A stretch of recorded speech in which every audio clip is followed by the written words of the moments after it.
name here in Costa Rica is Kailash, like eyelash, but with a K. It's the mountain, if you're familiar with that, in the Himalayas. That's where that came from. But it's a spiritual name. Kailash Shiva is my name. Here, my name is Joe or Joe Bud in Texas. Nice. I wear white. You ask me, why? It's been a while. I had Kundalini yoga training some years ago, and they always wear white. And when practicing Kundalini, always wear white. And most of the time people will cover their head. When I was not involved in Kundalini, I wasn't drawn to it too much. I would either mostly wear black or some white. I like white. I've been wearing white for years. There are places in Texas where you could go and someone would say, do you know who the white rat is? That's me, because I wore white a lot. Several years ago down here in Costa Rica, I just started enjoying white. One, it's warm. Yes. And I like long sleeve, loose fitting white in shorts and sandals, which is pretty much all I wear here. And white is a very sacred color. Black is also, but I prefer white. And I've just, for the last couple of years or more, I only wear white in Nosara, in Costa Rica. And I don't feel comfortable if I'm in anything else. Interesting. It's become a habit. Well, it's become a presence. It's the way I feel, the way I think, my consciousness. It's all coherent with white. That's the way I feel about it. Can you tell me a little bit about your Kundalini practice? Kundalini. Kundalini, yes. Well, I'll say this about it. As you know, there are many different types of yoga.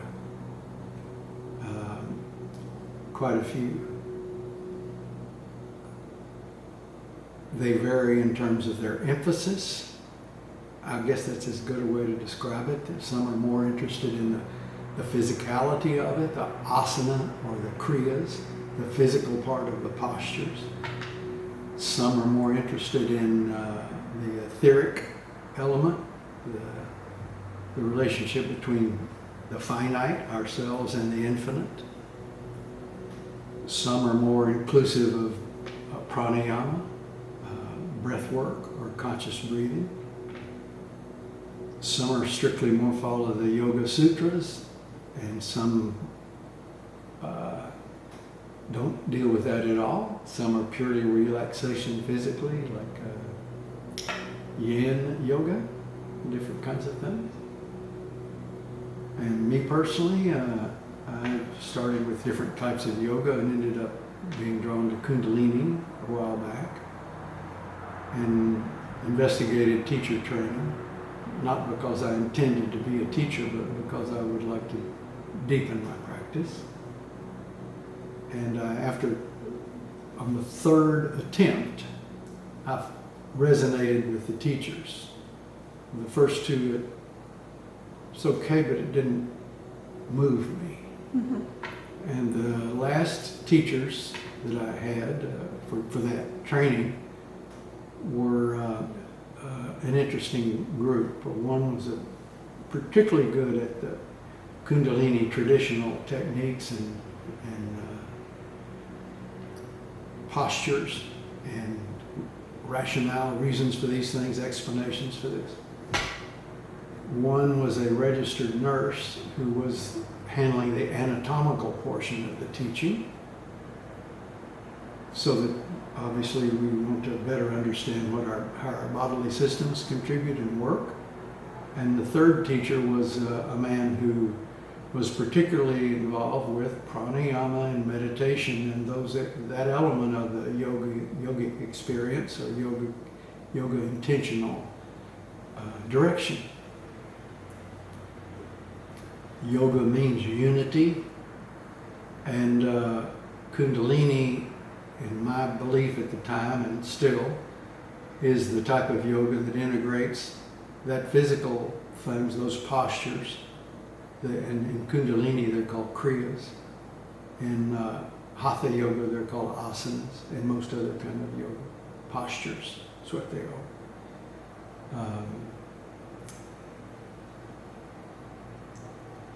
My friend now, my good friend, and this particular teacher was focusing on pranayama and meditation, which is exactly what I focus on and teach when I do teach. That's all I do.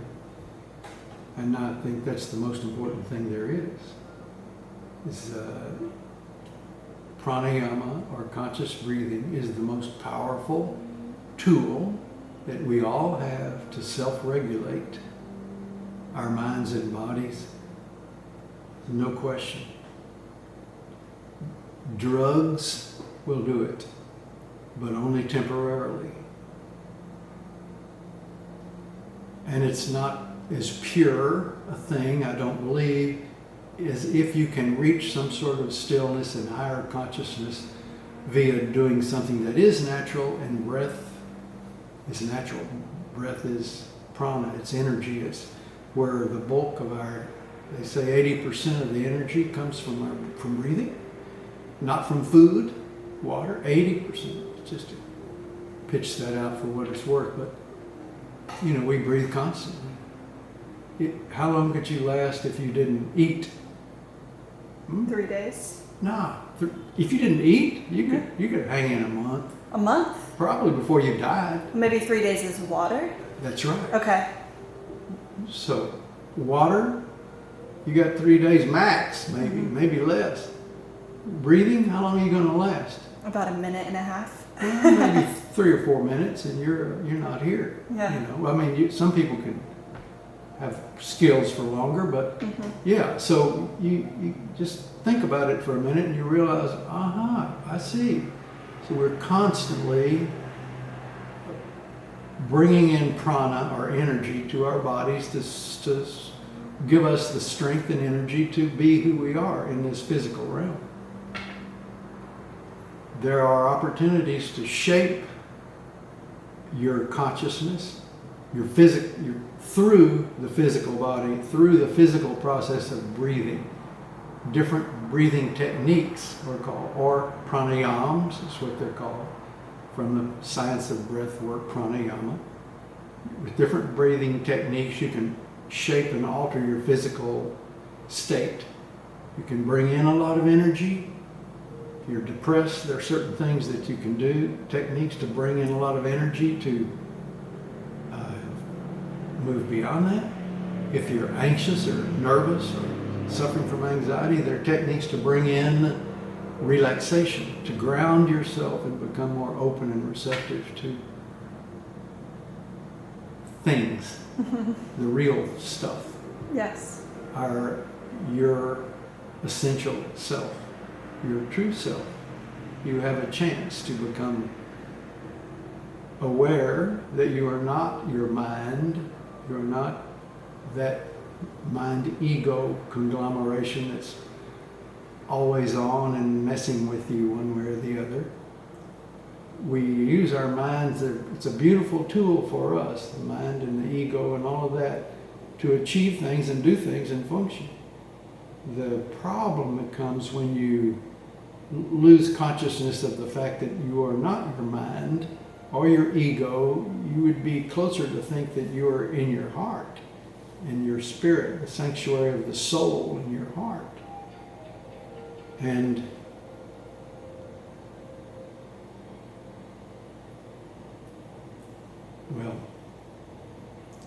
so you influence the physiology through different breathing techniques, whether you want to go up or down. Up if you're depressed, down if you're anxious.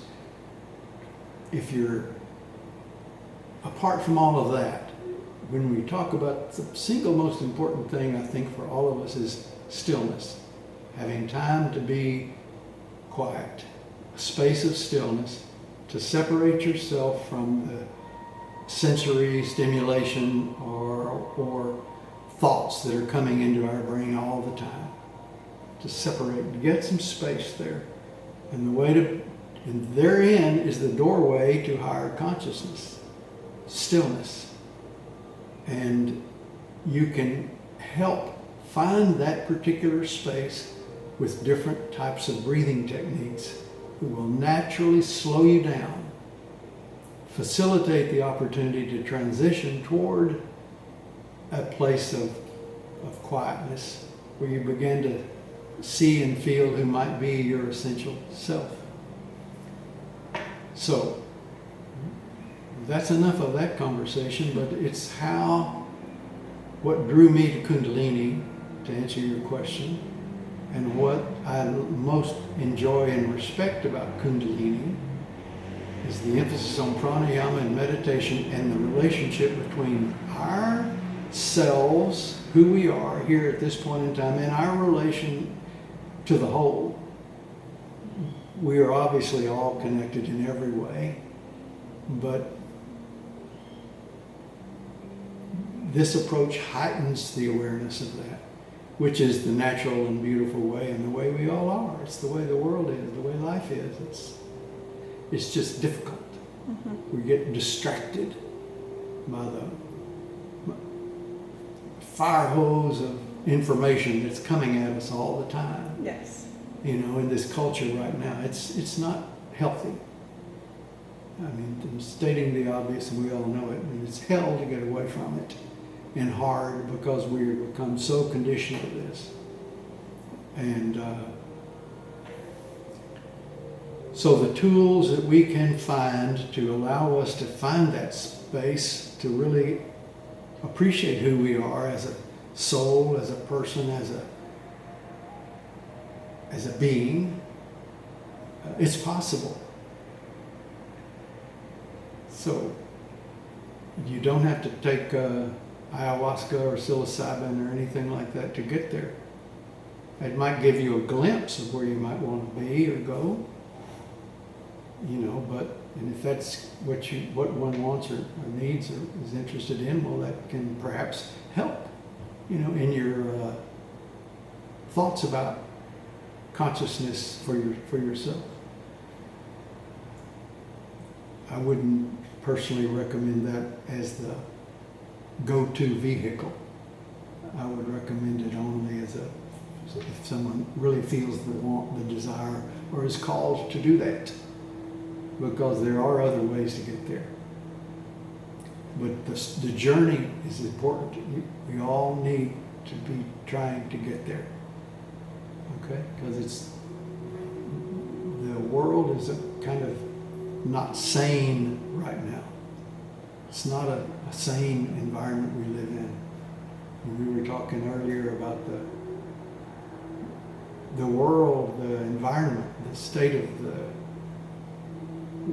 architecture is a reflection of where people's minds are in general. Just look at the ugliness of what we have created. Should give you pause for thought, saying, man, that's not pretty. When I look at that, I don't feel, my God, what an incredible structure or a beautiful thing. How often do we do that? Not much. So that is precisely a reflection of the culture, the global culture. I'm not just talking about the United States or most places. Even where we are, you see some of this. But we are being in Costa Rica in Nosara right now. But we'll talk about the difference in a minute. But generally speaking, most places and most cultures and most people are not of a very high consciousness compared to what's available. What else would you like to discuss? Well, I'll just start by saying I completely agree with you. I think your observations are spot on about how our external world is really a reflection of how we're operating in the modern system. And, you know, it's kind of the chicken or the egg, right? So we have the architecture that we have, and it is created from our mindset, and also it creates our mindset, right? So we live in this reality that is so unattractive, and it becomes our day-to-day life. So maybe we can jump into what brought you here to Costa Rica. It's pretty simple. Compared to that abstract conversation,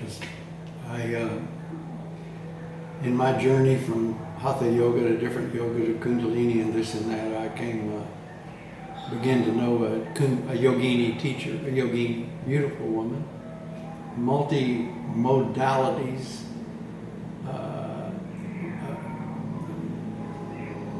an amazing teacher in many ways. She had a yoga studio, and I started going over there a little bit. Amazing. First time I went and had one of her classes, I talked to her. I remember walking out of there, and I wanted to talk to her. I didn't know what I was going to say, but I looked around and she was gone, and then I saw her coming back from the restroom or something. I walked down the hall and I said, "Who are you? Where did you come from?" It's that kind of level teacher, you know. You go, "Oh, you go." So after a year or two or so over there, off and on, and with Kundalini too at the same time, another place. But she brought her class down here. I'm in Blue Spirit in Nosara, Costa Rica, and this is a resort, a yoga resort. It's as good a thing to say as any, but they have other programs here other than just yoga, different types of meditation teachers, there are trauma therapists, many things going on here. So it's a monkey out there, a little monkey. Oh, wow.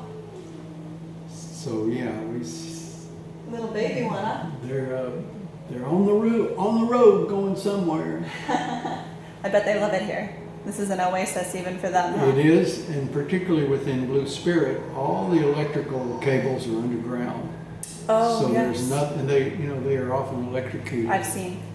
And so it's really, and I don't know that they have a natural predator. I guess some cats, big cats maybe, but there are not that many big cats roaming around here, although I've seen pictures of night cameras of such things.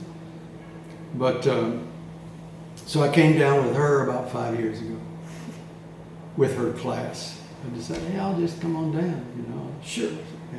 And I jumped in at the last minute and came down and was able to get in and stay at this resort. This home where we are right now is within this compound. The resort itself is a hotel in a major center with multiple studios and things like that. To a capacity of for maybe 100 people at a time. But her group was about 30, 35 when I came down with her the first time, and that's a good sized group. So anyway, often it's 20 people or 30. Anyway, not important. But I came down with her and I was going to stay 2 weeks. It's not good to come here for 1 week. You need to allow the environment itself to you know, kind of infuse itself on you to feel what's going on. You need to feel. And 1 week is not enough. And especially if you're in another retreat where it's pretty intense, then you need another week or so to integrate what you've learned or begin to feel what that meant, what it's all about. So I had planned to have a free week after this retreat. Well, I got down here and there was a program the next week called Wisdom and Well-Being, which is talking about just that, you know, meditation courses, this and that, meaning of this and that, and nutrition and whatever. Taught by the guy who runs this place and his partner. And the partner, my yogini friend, who teacher and now good friend, told me at one point that this person was one of her mentors. So I thought, it's good enough for her, it's good enough for me. Absolutely. So I stayed here for that. So there went my free week. And then I happened to remember that a group that I very much admire and been following for years, Deva Premal and Matin. They're mantra singers chanting Sanskrit mantras mainly. And he has some songs that Matin has written and sang, and it's beautiful and very, very powerful stuff. And Deva Premal is a voice like an angel, I swear. So I've been following her for years. And they've been coming to Costa Rica every March for I don't know how many years they've been doing it. And I've been kind of thinking about coming and never did. And I realized, well now, I think they're here maybe in March. And I kind of looked through the schedule, and sure enough, at the end of March, they were having their 1 week retreat. Wow. So I was thinking, oh man, shoot, well I guess I could go home and come back. And then I thought, or I could just stay, which I did. And after that month, 1 week open, and then that other retreat, and the energy and the feeling of this is a vortex, as you well know, and most of us who've been here, and it doesn't take long to feel that. You can begin to feel what's happening. You feel this energy. Within several days, things begin to change. And I've seen people profoundly transformed in a week. And they're in awe in a way they don't really understand. It's that different and that powerful. It's there. If you're open, you really need to be open, to receive this. And you can't help it. You're going to feel it. But if you're prepared and ready to be open to feeling the oneness and the power of the vortex of energy here, it's very powerful. So, and the longer you're here, the more powerful it is, and the more natural it begins to feel, and the more you realize, hey, this is good. This is the way it's supposed to be. Not the way of the world that we were talking a minute ago. This is, there's a flow here. I personally, in my mind, it is a divine flow. I am in the divine flow, and I am not going anywhere. Period. And so I made the decision to move here then, and I moved down here very quickly after that. I came down to a couple of more times before I bought this house, but I bought this house within a year of first coming here, and then one of the best decisions I've ever made in my life. I know that for a fact. Mm-hmm. Since we're all on our paths of evolution of our own consciousness and our understanding of the meaning of life. Well, this being here and my path from early yoga to different yoga through Kundalini and through friends and coming here, and all of this is an interesting part of the most important part of the path of my life that I've ever known. And I'm deeply grateful to be for however I happen to find myself here, to be here. It's amazing to me and awesome, and I'm so, so grateful. Beautiful explanation. Thank you. I think let's kind of touch a little bit, if you're comfortable, on what we were just discussing about not bringing an influx of people here, right? Can you tell me a little bit about what you've observed over your time here of people coming from outside and the impacts that it's had on Costa Rica, just on, Blue Spirit or Nosara, however macro you've observed? Can you walk me through kind of why you said that, why you think that?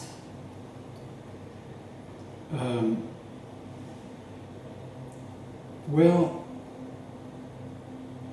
to start with, I'm not going to say no way, no how. Don't come, please. No.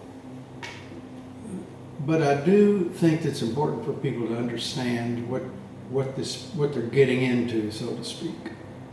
You know what feels good. I've already mentioned that, and it's for real. But this is a second world country. If you're coming from a first world country like the United States, Germany, Great Britain, many of the countries of the world, first world countries to a second world country, it's not the kind of transition that everybody enjoys. Because if you come here with first world expectations about a lot of things and living in life, you're going to not like it. You'll find yourself in frustration and angry and impatient and intolerant. That's no fun. So I think it's important to be honest with yourself, and I would come here to see if you like it. It's a great place to visit. You mentioned the biodiversity yourself earlier of Costa Rica. It's a fabulous country for so many reasons. It's a fabulous country, but it's not all fabulous. I mean, hey, for me, it's all fabulous. I wouldn't change a thing, because you start changing things, tweaking things, everything's going to change. So the beauty and the opportunity for personal growth is profound, but there are no free lunches. If you're coming from the first world country, you're going to have to adjust. It's a pleasurable trip now, but be honest with yourself. If you're not ready for that, and you're particularly involved with clock time in your life, then you're not going to be comfortable here, because it's a timeless kind of a place in a very real sense. I mean, we all have our timepieces and use those to do what we need to do, or we have something we want to do, or an obligation we don't want to miss or be aware of.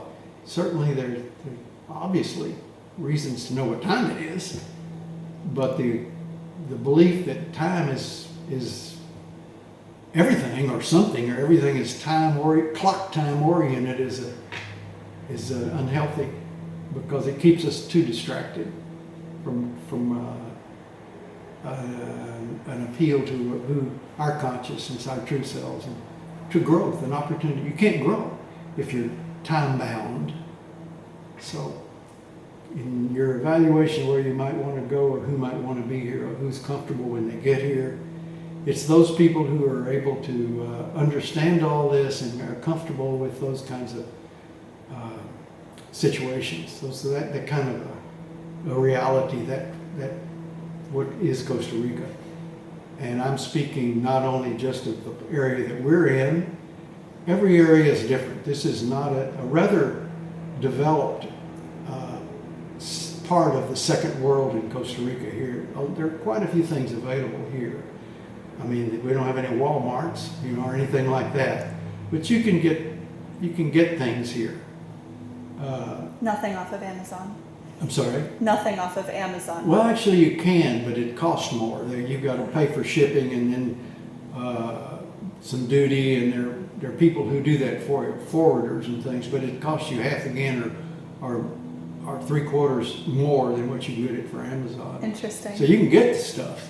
I didn't think you could get a package here to save your life. Yeah, you can. I'll talk about that later, but again, it's expensive. This place is expensive. Yes. This particular town we're in is definitely expensive. You're talking New York prices or California prices or something, for those people who might think, gee, I'll go down here to Costa Rica and it'll be cheap.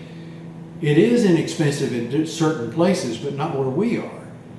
And speaking of the biodiversity, there are cloud forests, there are many national parks, there are very remote places that are stunningly beautiful.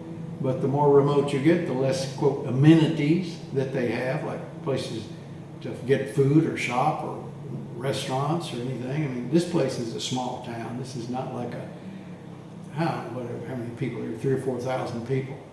But it's more when some people, transients come through, or people who come through for surfing. It's a big surfing center, as you well know.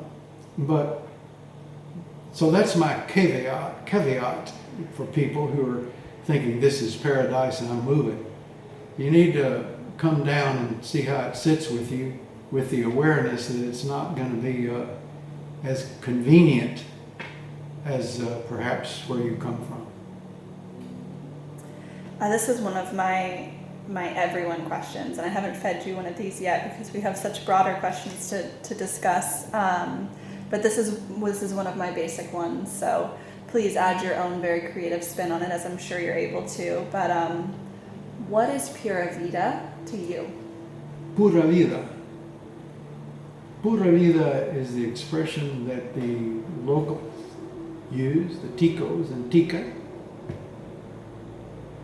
and others who are here, to reinforce, to greet, and confirm in a beautiful, friendly way a common consciousness of we're not connected to the minutiae of the world, that we're here and living life, pure life, pura vida. You can say, I don't know how many times a day I say that, particularly to the locals, but I mean, pura, they'll say pura vida, pura vida, pura vida. I mean, it's pura vida because it's pura vida. That's their consciousness, natural consciousness, beautiful people here. So get in the divine flow of pura vida. Have you ever been in a relationship with a tika, if I may ask? No. I've seen more women with men, more gringas, or people who are from other countries that enjoy in a relationship and have children with the Tico men. Mm-hmm. And I think that that's perfectly understandable. The Tico men are less complicated and, more natural masculine, the more natural masculine gender in an important sense than the males that come from the developed world who are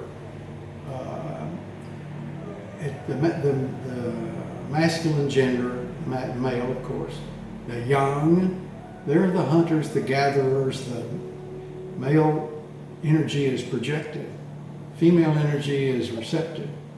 So you'll have the masculine and the feminine, and the divine feminine. I would go so far as to say, with great pleasure and sincerity, the females, the divine feminine, have naturally so much more native ability toward a higher consciousness than men do, generally speaking. And you get the men, many men who come from the more developed world, they're involved with ego, mind and ego important parts of life. That's kind of how they're measured and how they've been grown up to believe what they should do and should be and how they should think. And it affects their how they relate to women. And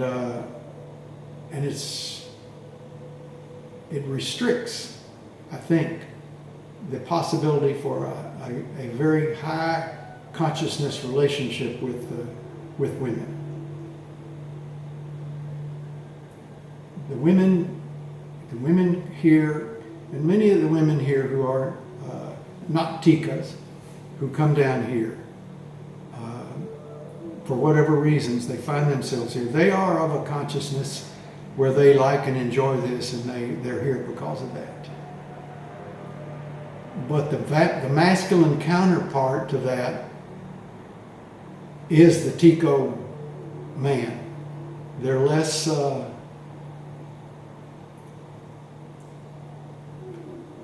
encumbered by role expectations of prosperity, the kind of car you drive, this and that, the clothes they wear, I don't know. But I think it's perfectly understandable. It seems to be perfectly common.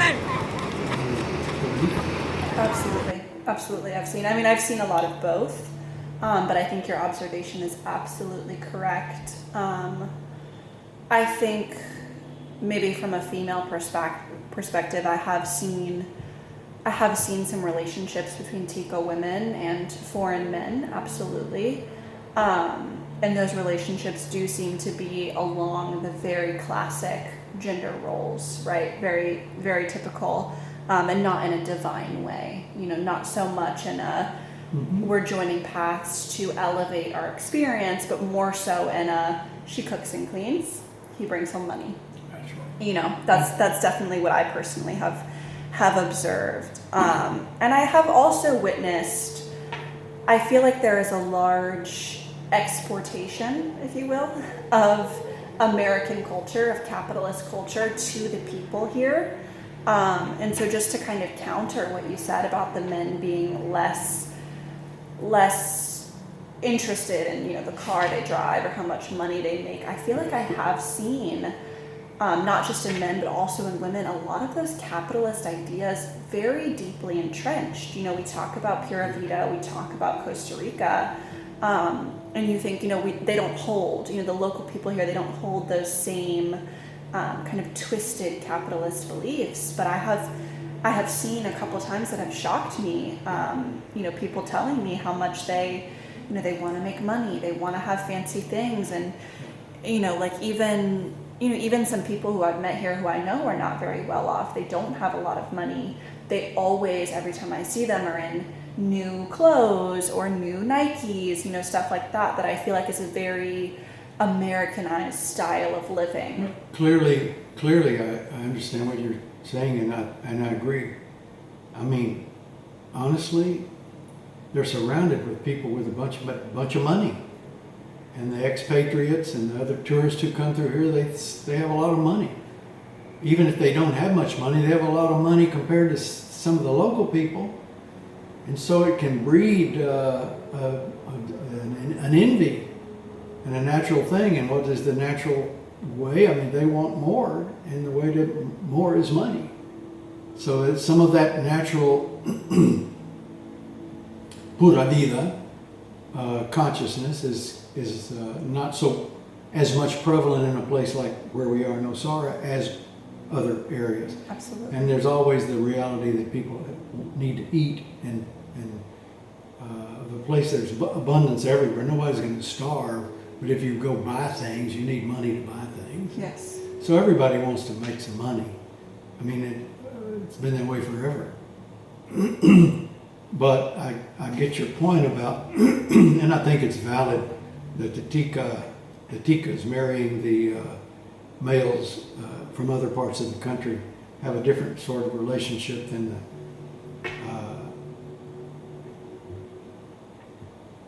the reverse. Yeah. That'll work. Absolutely. Yes. Yeah. New question. This is another one of my feeder questions. What is your dream? My dream? Mm-hmm. Well, Juju, I've been talking about my dream Yes. all of this time. It's about my personal path toward a higher consciousness and a growing realization of the world, the oneness of everything. For yourself and for everyone around you? Or mostly you No, focus on you? I mean, just myself. Yeah. Speaking of others around me, if you speak, we were talking earlier about some teaching and things like that. Well, the teachers are really critical at this time in the world, because the world is sick, and I mean that, they're not, the world is not well, and we all know that. I'm not throwing stones, I'm just saying things we all know. And we're in a period of transition here and going faster and faster and faster towards something that's not natural. And the role of the teacher is to help people achieve a higher consciousness somehow and realize the way is not the way that it's been necessarily. My dream is just for my strictly very personal, and it's just my own desire to continue my own personal growth and elevate my consciousness, which in turn affects everything in my life, from relationships with friends or other human beings and everything. It's about kindness and compassion and love. Very well said.